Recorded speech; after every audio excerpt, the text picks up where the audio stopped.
दिव्या गीता जी Norway से। राधे राधे महाराज जी। महाराज जी प्रणाम। महाराज जी, एक अकेली माँ के लिए उसके बच्चों का पालन मायने रखता है, विदेश में रहकर या वृंदावन बच्चों के बिना रहकर?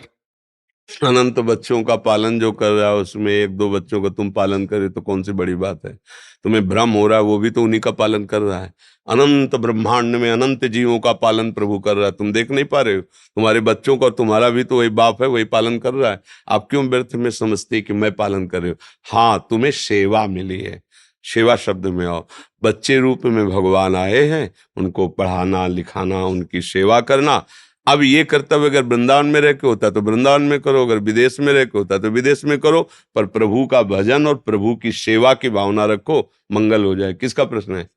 हाँ, प्रभु का भजन और प्रभु की सेवा की भावना, कि मैं प्रभु का स्वरूप मानकर अपने बच्चों को दुलार करती हूँ, पढ़ाऊंगी लिखाऊंगी, नौकरी पेशा, ऐसा भाव। पर प्रभु का मान के तो उसी से भजन बन जाएगा। और अपना मान करके कि मैं भरण पोषण करती हूँ, वो कर्म बन जाएगा। कर्म और सेवा में अंतर है। सेवा से भगवान प्रसन्न होते और कर्म का फल मिलता है। अब वो कर्म मोह से हो रहा है, इसलिए बंधन कारक होगा। और अगर उसे भगवत भाव में ले आओ तो वही मोक्ष का कारण बन जाएगा, क्योंकि मेरे प्रभु पुत्र रूप में पधारे हैं। बस भावना करो। तो जब हम विग्रह में गोपाल जी में पुत्र भावना कर सकते ना, मेरा लाडला गोपाल, तो चलता फिरता गोपाल मेरा भगवान आया है इस रूप में, और उनको दुलार करना, पढ़ाना लिखाना, वही भक्ति बन जाएगा, वही भक्ति। और उसी को मोह से मेरा बेटा और भगवत भाव हटा दो तो वो मोह हो गया, वही मोह बंधन का कारण बन जाएगा।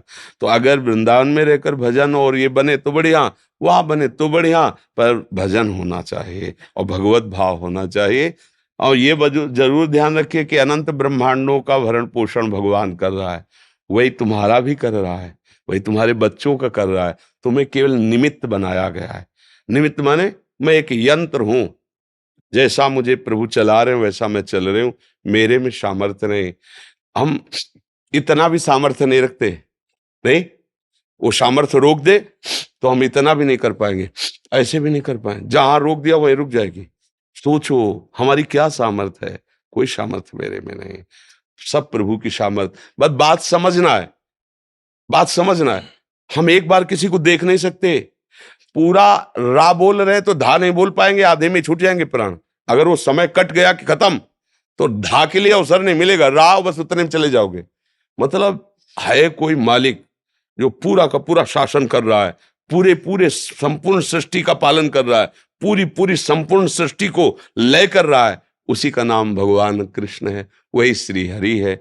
उनका नाम जप करो, उनकी सेवा की भावना से गृहस्थी में, चाहे जहां रहो, दूर देश में, हमारे प्रभु के अंदर ही हो, प्रभु के बाहर नहीं हो। जितने ब्रह्मांड है प्रभु के एक रोमकूप में है। दिखरावा माते तीन अद्भुत रूप, प्रचंड रोम रोम प्रतिलागे, कोटि कोटि ब्रह्मांड। भगवान के एक रोमकूप में ब्रह्मांड के ब्रह्मांड समाये हुए हैं। तो उनका आश्रय लेकर उनके भाव से कहीं भी कोई रहे, भजन करता हुआ परिवार की भगवत भाव से सेवा करे तो गृहस्थ संत माना जाता है, उसको भगवत प्राप्ति होती है। जी।